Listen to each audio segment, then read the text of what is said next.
Welcome everybody to the first official event of the Bouwkunde Bedrijfsdagen 2021. We are glad that you joined our live stream. We will start this week with an openings lecture by Scheldebouw. After the lecture, you will get the opportunity to fill in your name and student number to get my future points. Besides this, we prepared a nice goodie for you from Scheldebouw. In the Google Forms, send it in the chat afterwards. You can fill in your address. The forms will be open for 5 minutes, so be quick. If there are any questions about the lecture, you can send them in the YouTube chat. For now, sit back, relax, and enjoy our openings lecture given by Hans Jansen.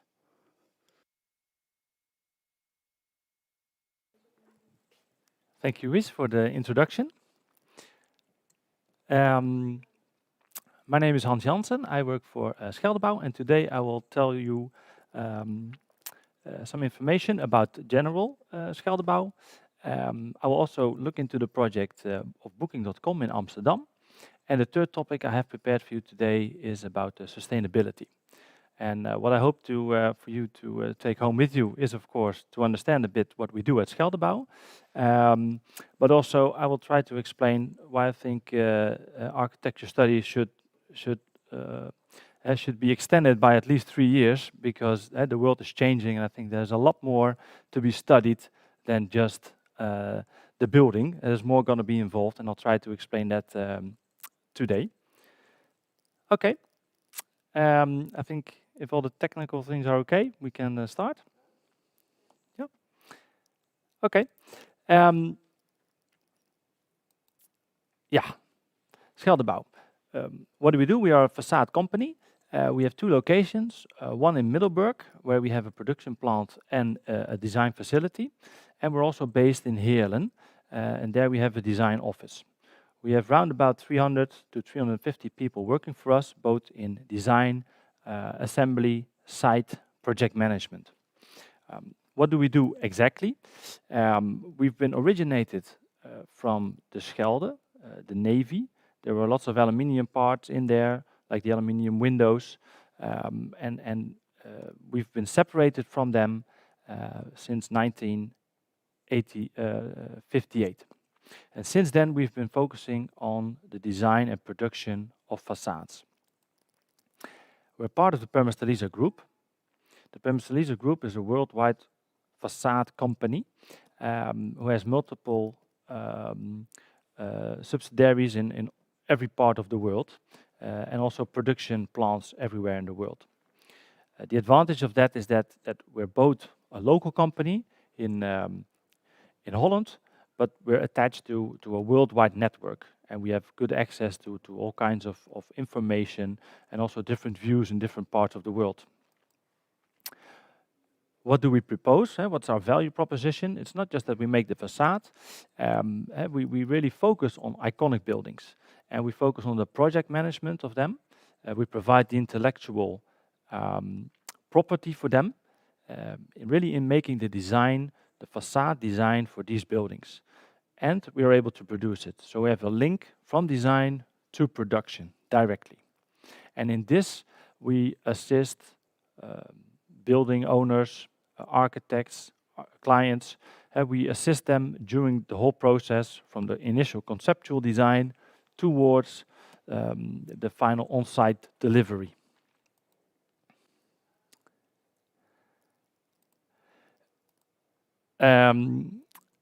Concept design, this is the first phase of our process. Here we start to understand, okay, what does the architect's need? What does he want from the facade? How can we make a solution for him that works? We try to be early involved to really give our input for the team. As everybody, obviously, we need to tender. So we have our own design at the tender department, and we have to estimate the cost. And nobody can get a job for free. You have to have the best solution corresponding with the best price. We do this all in-house. We have the specialist for that to make these designs. When we are awarded the job, if we are lucky, especially in these days with the corona, of course, when we are lucky, we can start a new facade for a project. We do the system design, and that's called, we don't have off-the-shelf products that we use, but we do a customized design solution for each project. And we have technicians, mainly from TU Eindhoven, TU Delft, high schools, who are working together, structural engineers, designers, managers. We're really starting from scratch with a white piece of paper, and we're putting together the design for the facade. As I told you, engineering is a big part of our job. We have structural engineers, thermal engineers. We now also have people who are involved in sustainability, because this is getting more and more attention, acoustical engineers, and other material and fire experts. We have all in-house. The materials that we work with are very diverse. Obviously, we started as an aluminium company, but we see in recent years that there is a shift in material use. But however, we still use, or architects still use a lot of aluminium in their projects. All the profiles and all the systems we design from scratch, and we develop them. Other materials can, of course, be some examples of terracotta, some examples of brass and copper. The gaskets we extrude ourselves. But also, as I said, there's more and more interest into materials which have a lower environmental impact, such as timber.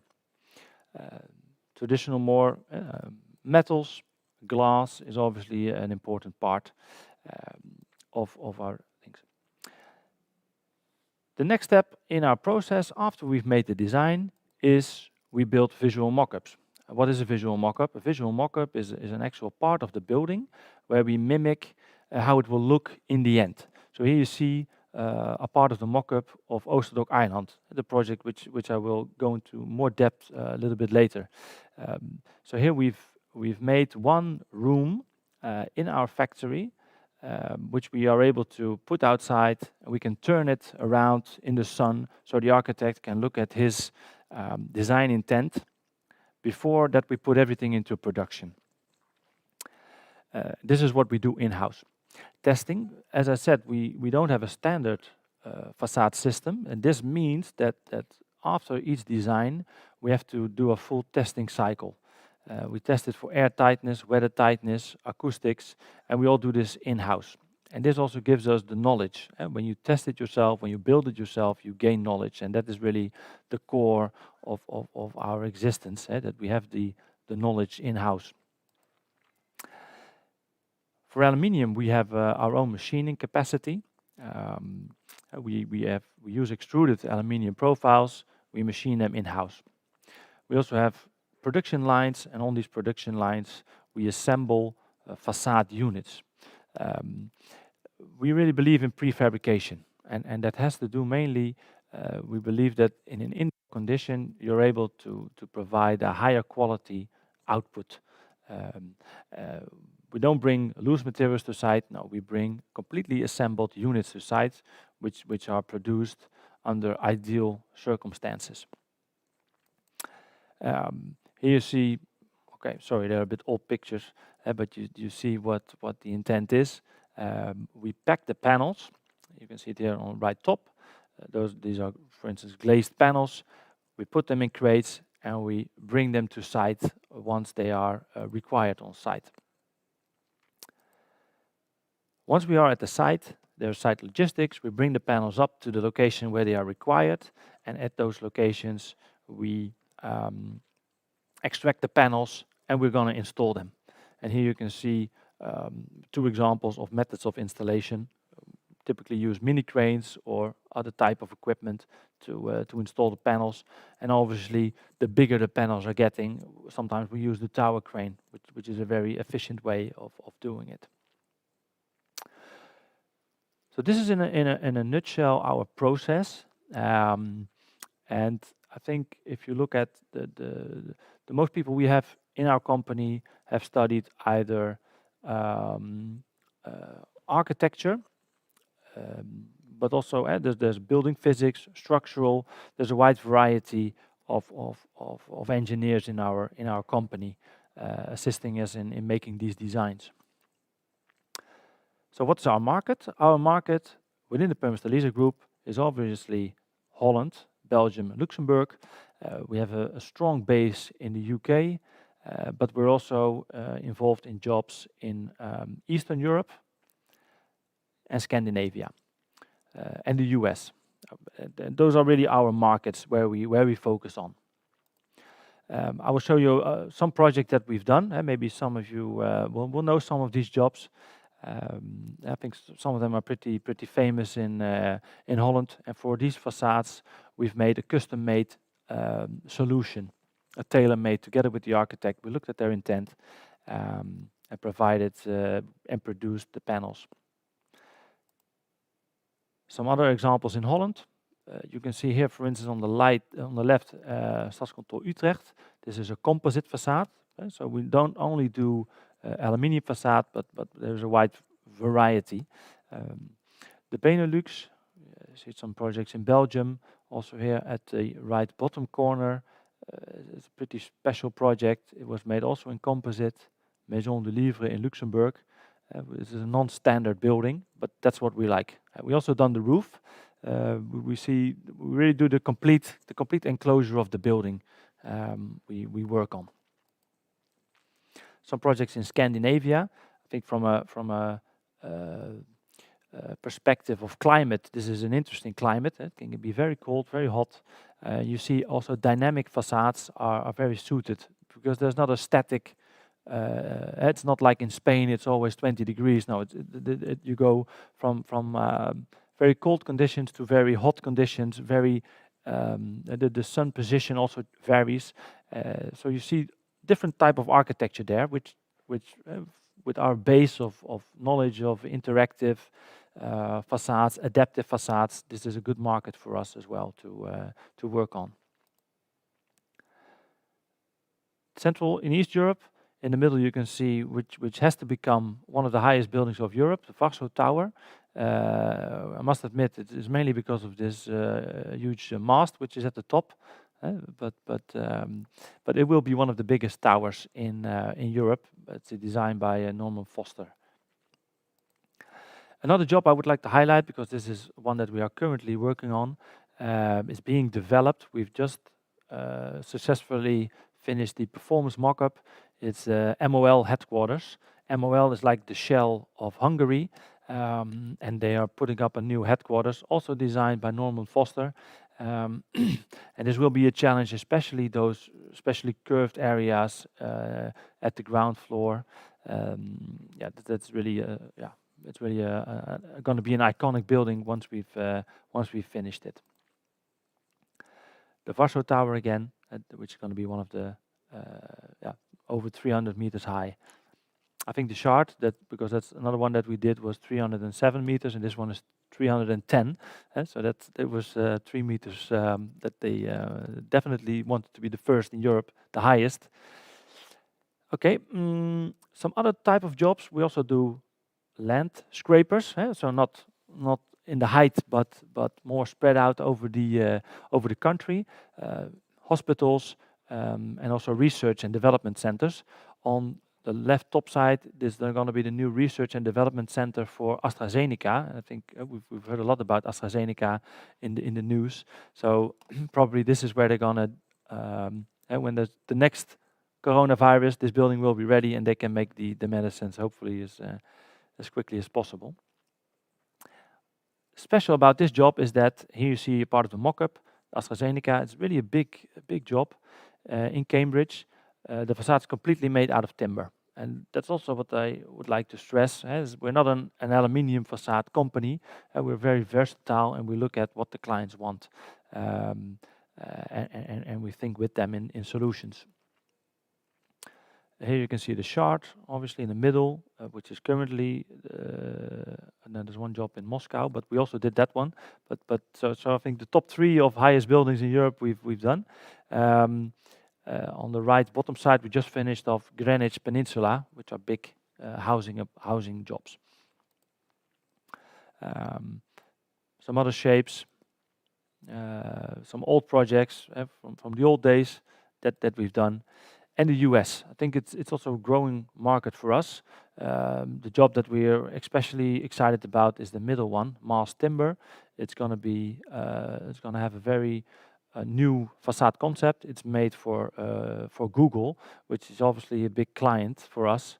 Yeah, we're very blessed to be able to make a new office, the facade for a new office for Google, which hopefully we'll see more jobs in the future with them. Okay, so this was a brief introduction about Scheldebouw, about what we do. What we would like to go through now is the Oosterdok Island, the job that we are currently executing. The Booking.com will be the main tenant for this job, and I would like to show you a bit the facade concept that was developed and that we've executed for this job. Here you can see an impression of how it should be. I was there last week with my kids to have a look, and it's really coming together. It's really gonna look exactly like the rendering, which is which is good. It's at Oosterdok Island, so you can see here in the far background, you can see Amsterdam Central Station, and this whole area is filled with projects, and this was the last piece of land which was available. Very specific is that the railway train, the trains are coming past the site. I think the distance is 6 meters, so there was a very high requirement for acoustics, because also in a bend, so the trains are making a lot of noise, and this was a particular requirement for the project that we had to solve. My only slide in Dutch, apologies for that, but what I would like to show is that we've been involved with the project since 2016. That's when we had the first contact with UN Studio. So you can see now we're almost 5 years on to when we're going to install one of the last panels. So it's always a lengthy process where we are involved. Okay, so this is the rendering of which we started with the architect. And if you look very closely, you can see that it's a very dense set of transoms and mullions that was designed on the facade. So I think the general geometric of the building was always the same. And you can see this is a big. These are how do you say that, the big balconies on the east facade. So they are still there. But if you look at especially the infill of the glazing, it was quite different than what it turned out to be. And why was that? Well, when we started with this, there was obviously an architectural image, but there was an acoustical requirement, but also a thermal requirement. And what we discussed with the architect was that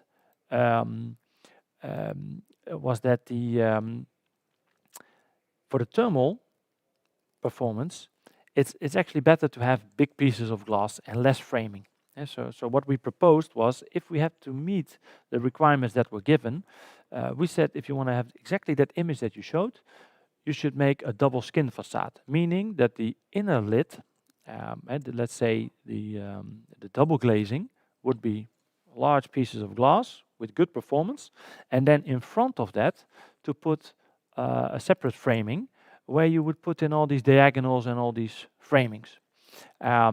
So you can see here what we proposed to them was to say, okay, on the inside have the large pieces of glass, and on the outside you do all the things with the thermal, with the mullions and the transoms, but you get your performance by that. Well, the concept of a double skin, well, they liked, but the budget was not there. Right? It really had to be a single skin. But I think what they found out when they did the renderings of this was that they really liked the image from inside with the large pieces of glass. And because we proposed pieces of 2.4 meters of glass on the inside. And so we didn't hear from them a while. And then when they came back, they had made a new design. You can see that the facade is much more tranquil. It's more evenly spread, but there are and what I've been explained what it is. It's the building should represent a ripple in the water, meaning that here in the middle, it should look like they've thrown a piece of rock in the water. There's the big waves, and the waves waver out and they minimize towards the ends. Um, um, and for that, so they've made this image with a few basic modules of glass. Here you can see the visual mock-up. So after we've studied the design, we've made a design proposal, and as I explained in our process, the next step is a visual mock-up. In the visual mock-up, we mock up the ideas that the architect has, and here you can already see the different materials that were used. You can see there is a masonry strip at the top, and what is very interesting about this job is obviously, we call it in Dutch the ezelsoor. It's like when you turn the page of a book, and the triangle steps out, and this was really to represent the wrinkling in the water. Why is this such an important day? Well, for us, because everybody takes the opportunity to come to Vlissingen, to Middelburg, to see the mock-ups. So here you can see a picture of us with the clients, with the architects. It's also an important day for the architect because he, for the first time, really stands in front of the image that he has created. But he also has to sell it. He also has to sell it to his client. He has to sell why it's costing this amount of money, why it's all that expensive, and why it should be remained like this and not changed. Because in the end, the facade, what my experience is that an important part is the budget. When the architect has sold his idea, the outline is there, and you cannot change the outline of the building. And that's also with this job. But already because of the shape of the building, the facade is obviously a bit more expensive. You have all the shaped pieces, the special pieces, but there is a budget. And so everything has to be done to design the facade within the budget. And I think that is something that is not to be misunderstood, and I think it's very important also for architecture students. I think it's one of the key roles to get your facade or to get your design realized is to make sure that you stay within the budget and that you have designed something that is within the budget. One of the things that I found strange also is that the architect is no longer, it's not always seen as the guy who's responsible for the budget, but I think that is really a role that the architect should pick up more. And I see that with the good architects, they are absolutely aware of what the budget is and what they can get for that budget, because that is in the end what if you want to realize your dream, it needs to be made possible, and you need to be able to to pay for it. So also in this mock-up, there were a few things where we made some design proposals which were more cost effective, because the client would want that, and then you discuss that with the architect. Is this a compromise? Is this something that is well thought of? Is this something that we can accept? Or is this something that we don't want and we keep on to the original plan? Those are discussions that really arise on these days, in these moments, because this is really the last moment before we start to say, okay, we have a go-ahead and we start the production. Okay, the visual mock-ups. Yeah, and obviously we are proud that we've finished it with the team. You can also see that so this is the end of the production line, and we produce the mock-ups inside, and then we take them out, and you can spin them to the sun, which is very convenient. So after we finish the visual mock-ups, we really start with the design. Here you can see the building, but then in our 3D models, we use 3D software. We set up, we call it a wire frame model of the building, and in this wireframe we put in all the data. We work with 3D software also in production design. So let's say each panel, it's connected to an inventor model, and from the inventor model you can produce everything. But let's not get too technical on that.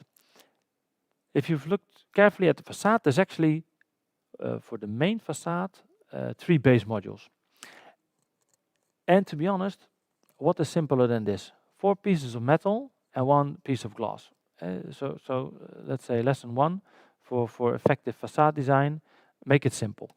My ground rule is always, if it looks simple, it is more cost effective.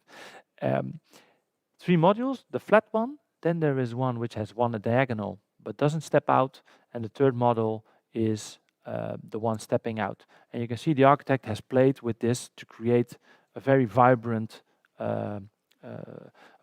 image. The other part which is in there is obviously the brick area, the brick bands, and this creates also some deviation, and that's really what makes the facade. If you look at the units here, you can see one in the crane. The units are hung from the floor slab, and they are interconnected with a gasket system and some dowels, and they structurally work together. You can see an image from the side where you have those modules next to each other. But basically, it's still 3 base modules with or without some brick.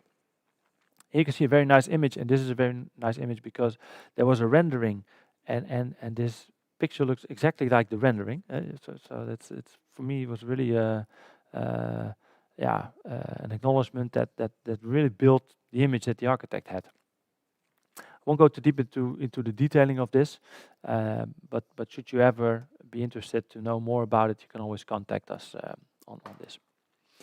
There's also a opening window. So one of these, or a few of these triangles, they can open up 100 millimeters to, those are at the locations where they have the meeting rooms, and this is for natural ventilation. You can see some images on the north side of the facade. Also on the north, there is the wrinkle in the water, with the trains passing by very closely. One of the advantages of working unitized is that you can install panels in a very narrow space. In this area, when the trains are at 6 meters, there's no area and there's no room to put up stillages, to put up scaffolding, and you can work very safely by installing huge units, which are safely secured to the crane. Here you can see some other images where everything is coming together, and you can also see that the unitized facade is standing on top of a recessed piece of stickwork, but in this the steel is also carrying the building. So these little posts here, they are actually carrying the building, and they're part of the structure. This is also something that UN Studio has done before, and they are doing a lot. But for the facade, it's very difficult because we have to attach the glass directly to the steelwork, and the steelwork is set to different tolerances that we have to work to. But we found solutions to do that. What is in the building? As I said, ground floor, special stick systems. There's a lot of detailing done for that. Here you can see where we start to put up the glazing. We first put in framing onto the steel. We also have aluminium systems, and then we glaze them. We glaze them with all kinds of equipment. Other parts that we do, here we have a glass fin facade that will be put up.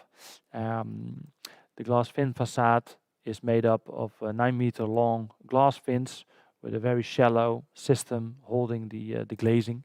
Here you can see the glass fins in our factory. And the roofs. There's also 2 big atria inside the building, which really create the concept of the working environment there. By using the large atria, they get a lot of daylight into the building, and it creates a very nice space. We've also done these roof lights. They're made with big steel beams, glass fins in between. Here you can see the mounting of one of these glass fins. So we put up the structure, and then we glaze them. So we're very versatile. As I said, we do the complete enclosure of the building. Okay, so this gives you a bit of an idea of the project that we are doing now. Lastly, what I would like to do, I prepared a short presentation about sustainability, and I think the main reason for that is that it's an enormous important topic, and I think that if you look at people, I've graduated 15 years ago, and what do I know about sustainability from university? Absolutely nothing. So I think there is a knowledge gap, and the knowledge gap is so big that you have to ask yourself, okay, how can we design the buildings of the future? How can we implement all the different fragments? There's so many opinions. I think it's not even really clear about what is sustainability, what is it meaning, because some things are also interfering. But let me briefly explain to you what we do at Scheldebouw. Obviously, it's about not using too many natural resources and limiting the environmental impact. If you look at the facades, originally it always has been, the focus has been on the operation. Historically, that's also what I know from the old days. So we need to make better U values, better thermal insulation, keep the sun out, and maybe have some PV cells. Well, that's basically the basics that we know. But obviously there's a lot of room for improvement by design. So also in Scheldebouw, if you look at those 4 topics, there's certain areas that we focus on. The building fabric, losing less heat and cool via the facade is obviously better, and that's what we do.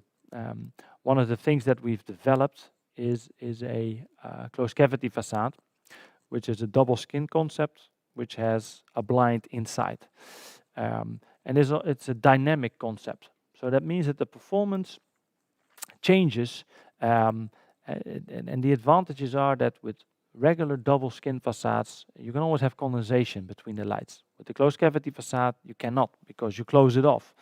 You don't have to maintain the inside of the closed cavity facade. You can work up very close to the facade. You don't have to clean it because it's clean.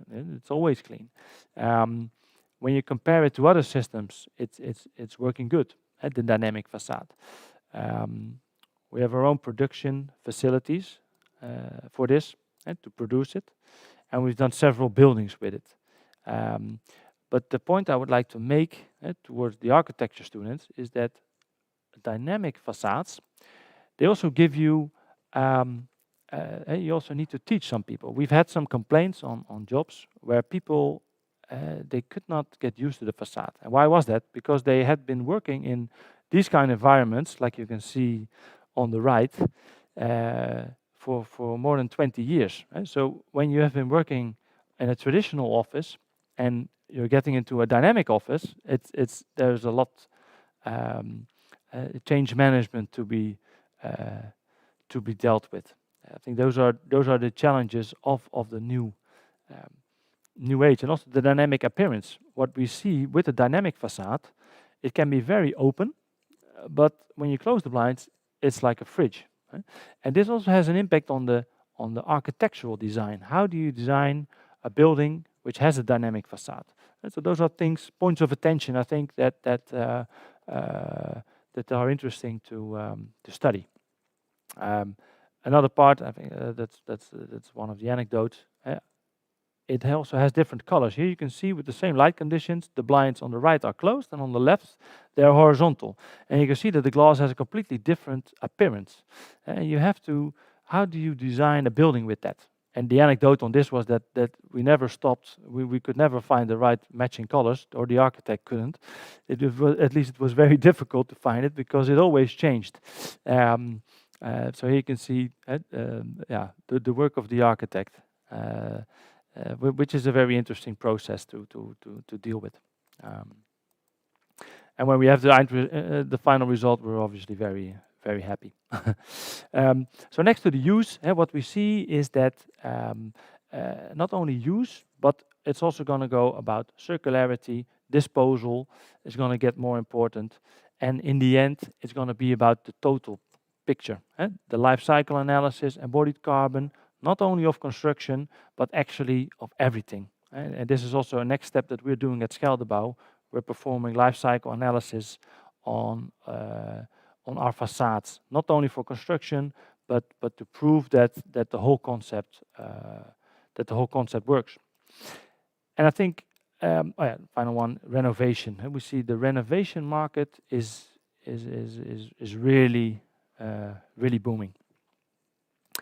Okay, because of the time, let me end with a piece of it's more a question. And what is the question? I think I was raised in the 90s, and I think that let's see if you can click it at the same time as I can. And in the 90s, we always had the light bulbs, and only 1% of the energy of the light bulb was put into light. 1%. So if I want to have one, let's say, call it energy unit as light, I need to produce 100. Let's call it 100 watt. But there is a loss, of course, with getting the energy into my home. There's a loss at the production plant, where there is a 60% loss when you have an old coal mine, like in my days there was. And let's not even talk about getting the coals in and excavate them. You see there is such a big transition. So I think what is interesting, next to the parts which are already covered, could be how can we make more effective use of direct energy use? And probably there's more people who have more knowledge about this than I have. But I think it's strange, if there's sun outside, I think it should be prohibited to put on the light, and you should make another way of getting the light into your building. Because it's too easy to step back and to say, well, okay, I'm gonna use, there's electricity here, so I'm gonna use it. But actually the electricity is coming from 100 kilometers away, where somebody has to make it, while the light is directly there. So maybe there's other conversion systems which could be interesting. And maybe sustainability in the future could also be a step back into the past, looking at effective ways of producing materials, of getting energy, using geothermics. I think those could be explored as well, and might prove a good solution for the future. Okay, so that was a lot of a lot of information in a short time, but I hope you've enjoyed, and I've been able to explain a bit what we see in our facade industry as current developments. And if there are any questions, then I'm open for that. The first question is, what is one of the biggest challenges for which students should learn more about regarding the design process? Yeah, well, I think what I found is that most engineers, they like a number. And what does that mean? They like a number to work towards. So when we say structurally, and say, okay, the maximum deflection is 15, and then everybody talks about, okay, we have to get to the 15, and managers can understand that, and people can understand it. But if you talk about environmentally friendly, or when you talk about more abstract things, there is not a number that you can go to at the moment. And I think that is how can you put it into your process to make facades environmentally friendly? Not only the use, but how do you compare the energy you put in it to make it, compared to how much that do you save by using this technology? I think that those are the biggest challenges ahead, right? in the process of getting it integrated into the design thinking to work environmentally friendly. Okay, another question. To what grade is the company affected by, for example, a reduction in risk taking by investors due to COVID-19? Yeah, it has been quite substantial. because investors are also uncertain about what they're going to do. Obviously, there's less travel. We're doing the new headquarters for Booking.com. Well, I don't have to explain anyone that the turnover of Booking.com will drop considerably in the next years, or at least this year. So it has a direct impact on the market that we are working on. Yes, and also the way that buildings are built. Maybe plans will be changed because they say, okay, we need more outdoor space, or we need. So I think there's also going to be a change ahead. Another question, do you also work on changing facades of existing buildings, or do you only work on designs for new buildings? No, we are working on a lot of buildings. So as I said, we have been in the industry. Scheldebouw has been in the industry since 1958, and we are also currently refurbishing old facades that we have built in the late 60s. And there's some designs, especially by Jean Prouvé, which is a very famous architect. And what we see, which is good, is that the aluminium facades have lasted much longer than we thought they would. So they are already there for 50, 60 years, and they're still performing. And we're not tearing them down. We're only changing some parts which are not functioning anymore. So this is an increasing market, which is now, it started as 1% of our turnover, but it's going more into 10, 20, and I would not be surprised if in 10 years' time it will be 50 years of our turnover. Okay, then another question. What would you suggest to students who focus on to prepare well for the working field, like abilities and topics? Yeah, well, as I tried to explain a bit, but it needs more time. But I think who designs? It's not about designing, but we are in legal terms. They say who decides designs. So who is the designer on a job? It is the person who decides in the end. And how can you become not only a draftsman who drafts up nice buildings, but how can you become a designer? That means that you have to decide on things. If you are an architect, there's so much coming around you, but if you want to design, you have to decide. You have to decide what is the best energy system for my building.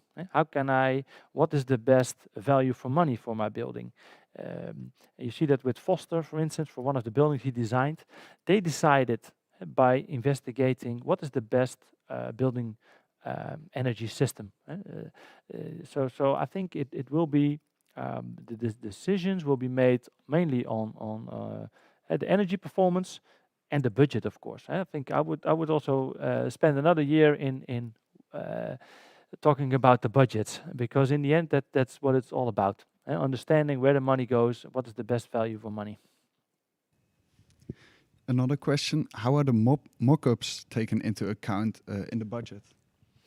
The mock-ups, they are always in the budget of the client. So we say this is an important step, and in let's say the US, the UK, this has been a very important step always.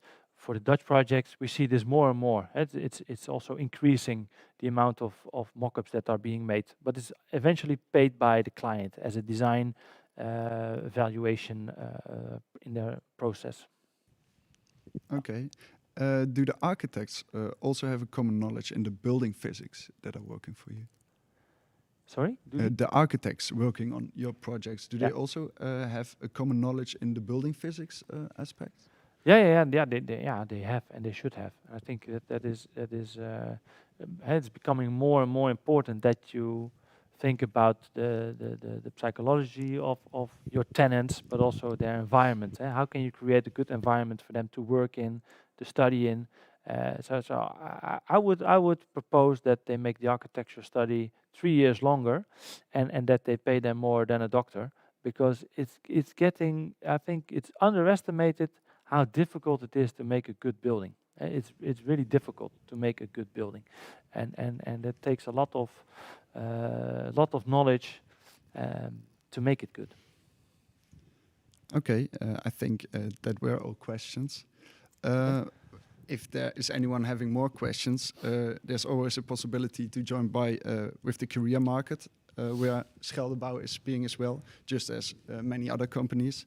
The subscriptions are still open until the 25th of February, and the career market will take place on the 3rd of March.